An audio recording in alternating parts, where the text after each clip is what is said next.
Forsaken is less than a month away, and you're probably asking yourself, what can I do to get ready for this new expansion? For Forsaken, there's going to be two main modes of preparation you're going to have. Number one is going to be certain weapons to collect in advance of Forsaken, and number two is going to be what things to farm for so that you can have a more efficient power climb from 385 or 400, depending on how much you grind right now, to 600 when Forsaken comes out. The first, and I believe the most important thing that you can do to get ready for Forsaken is to use all of your elemental mods to make all of your favorite guns whatever element you want right now, because what's going to happen in Forsaken is they're going to pick an element that gun is going to drop at forever, and it's always going to be that element. So you're never again going to be able to change a gun from, say, Arc to Solar or Solar to Void, unless you happen to already have one from right now that you've pre-made ahead of time.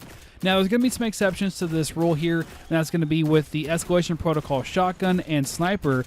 Those are going to be locked automatically to Solar, even if you already have them right now as a different element, because they want to prevent Tractor Cannon stacking, which is kind of a bummer, but I guess we'll just have to adapt to it.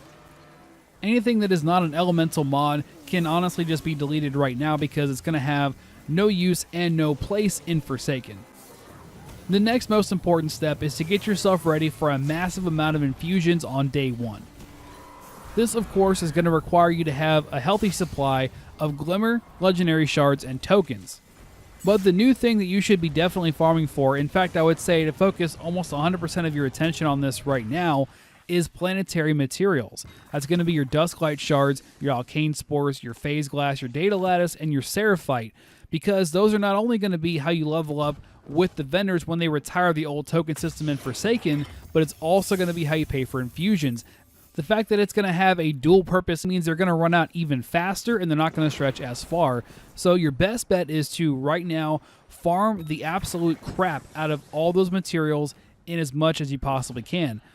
If you happen to have stacks of planetary tokens right now, don't throw them away. They're still going to be pretty useful in Forsaken, especially if you happen to have a few stacks of them, because you can still turn them in for reputation the same way that you do right now in Season 4. You just can't get any more of them on the planets. Now, even though they are retiring the planetary tokens, the tokens for the Vanguard, Crucible, and Iron Banner have been confirmed to be remaining in the game in Forsaken, so you do want to farm as many of those right now as you can. So I would say, especially with Iron Banner being next Tuesday, depending on when you're watching this, it's going to be on August 14th, 2018, you're going to want to make sure that you farm that as much as possible, especially if you already have everything from Season 3, because this is going to be a way for you to shorten the grind in the future by quite a bit. And of course, the same is going to go for Vanguard or Crucible tokens whenever you have a chance. So you should be out there doing some strikes, doing some Crucible, get you a few extra stacks, because you're going to be able to get stuff from those vendors a lot sooner as well. And if they keep a lot of the reward systems they had in the current season, where if you get to rank 50 you have like an exotic ship or an exotic ghost, then you're going to be able to benefit a lot more from keeping those tokens for Forsaken and using them for either infusions or to rank up.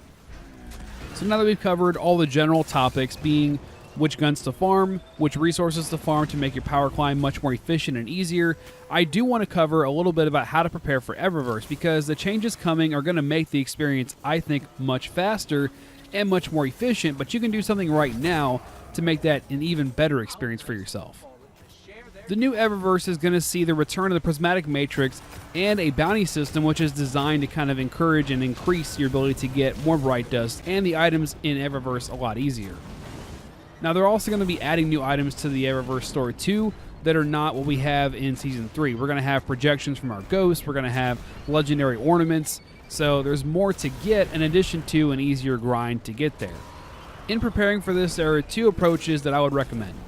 Which one you choose is dependent on how confident you are in Fireteam Medallions making it into Season 4. You can either spend your time right now before Forsaken farming for Bright Dust to spend on Fireteam Medallions, or the reverse. You can spend your Fireteam Medallions right now farming for Bright Dust in advance of the new season. Either one's going to be very effective. Both are going to help you run through the Prismatic Matrix a lot faster, and they're both a great use of your time. If this video helped you, leave a like, and if you're new to this channel, consider subscribing for more Destiny content and some other gaming content as well. Thanks for watching.